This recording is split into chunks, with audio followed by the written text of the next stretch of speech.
कलयुग में स्त्री और पुरुष का स्वरूप।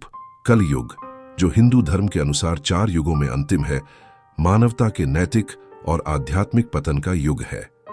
इस युग की विशेषता यह है कि यहाँ लोग धर्म, सत्य और मूल्यों से दूर होते जाते हैं। स्त्री और पुरुष, जो समाज की बुनियादी इकाई हैं, कलयुग में अपने पारंपरिक गुणों और भूमिकाओं से काफी हद तक भिन्न हो जाते हैं।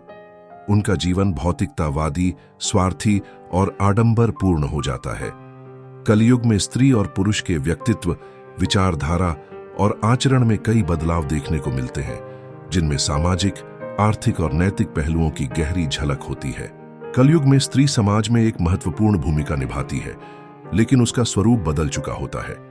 वह अपने पारंपरिक गुणों जैसे त्याग, करुणा और धैर्य को धीरे धीरे छोड़ने लगती है। आज की स्त्री आत्मनिर्भरता और स्वतंत्रता की ओर बढ़ रही है। हालांकि यह बदलाव सकारात्मक है, लेकिन इसके साथ साथ कई चुनौतियां भी हैं। कलयुग की स्त्री अक्सर दोहरी भूमिका निभाती है। एक तरफ वह घर की जिम्मेदारियां निभाती है और दूसरी तरफ समाज में अपनी पहचान बनाने के लिए संघर्ष करती है। उसकी महत्वाकांक्षाएं बढ़ती हैं, लेकिन इन महत्वाकांक्षाओं को पूरा करने की प्रक्रिया में वह कभी-कभी अपने पारिवारिक और नैतिक मूल्यों से दूर हो जाती है। वह बाहरी सुंदरता को अधिक महत्व देती है और आंतरिक सुंदरता को भूलने लगती है। कलयुग में स्त्री की मुख्य पहचान अक्सर उसके भौतिक स्वरूप, फैशन और दिखावे से होने लगती है। इसके साथ ही स्त्री के प्रति समाज का दृष्टिकोण भी कई बार उपभोगवादी हो जाता है, जहां उसे केवल एक वस्तु के रूप में देखा जाता है। हालांकि स्त्री का यह बदलता स्वरूप उसकी शक्ति का प्रतीक भी है। कलयुग में वह शिक्षा, करियर और राजनीति में अपनी भागीदारी बढ़ाती है। वह अपने अधिकारों के लिए लड़ने से पीछे नहीं हटती, लेकिन कई बार यह संघर्ष उसे भीतर से असंतुष्ट और असुरक्षित भी बना देता है। कलयुग में पुरुष का स्वरूप भी काफी बदल चुका है। पहले पुरुष को परिवार का मुखिया और संरक्षक माना जाता था, लेकिन आज का पुरुष अपनी पारंपरिक भूमिकाओं से दूर होता जा रहा है। वह भौतिक सुख सुविधाओं और सफलता के पीछे भाग रहा है। कलयुग में पुरुष का जीवन तनाव और प्रतिस्पर्धा से भरा होता है। वह अपने परिवार और समाज की अपेक्षाओं को पूरा करने में इतना व्यस्त हो जाता है कि अपने आंतरिक गुणों जैसे करुणा, सहानुभूति और संतोष को भूलने लगता है। उसकी सोच अधिकतर स्वार्थ और व्यक्तिगत लाभ पर केंद्रित होती है। आज का पुरुष अपने अहंकार और स्वाभिमान को बहुत महत्व देता है। वह रिश्तों में भावनाओं से अधिक तर्क और स्वार्थ को प्राथमिकता देने लगा है। कलयुग का पुरुष बाहरी सफलता और शक्ति को अपने जीवन का मुख्य उद्देश्य मानता है।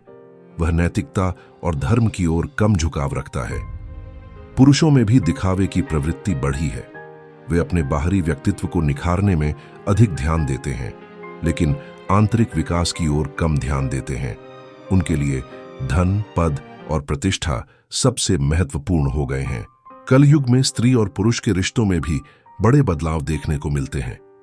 जहां पहले रिश्ते आपसी विश्वास, सम्मान और त्याग पर आधारित होते थे, अब वे स्वार्थ और लाभ पर आधारित हो गए हैं।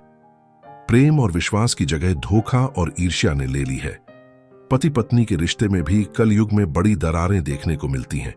वे एक दूसरे को समझने के बजाय अपने अपने स्वार्थ को प्राथमिकता देते हैं। रिश्तों में असंतोष और असुरक्षा बढ़ गई है।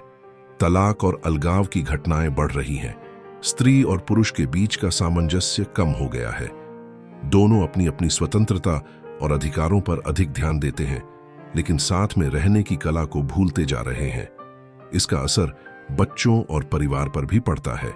कलयुग में स्त्री और पुरुष दोनों समाज के प्रति अपनी जिम्मेदारियों से दूर होते जा रहे हैं।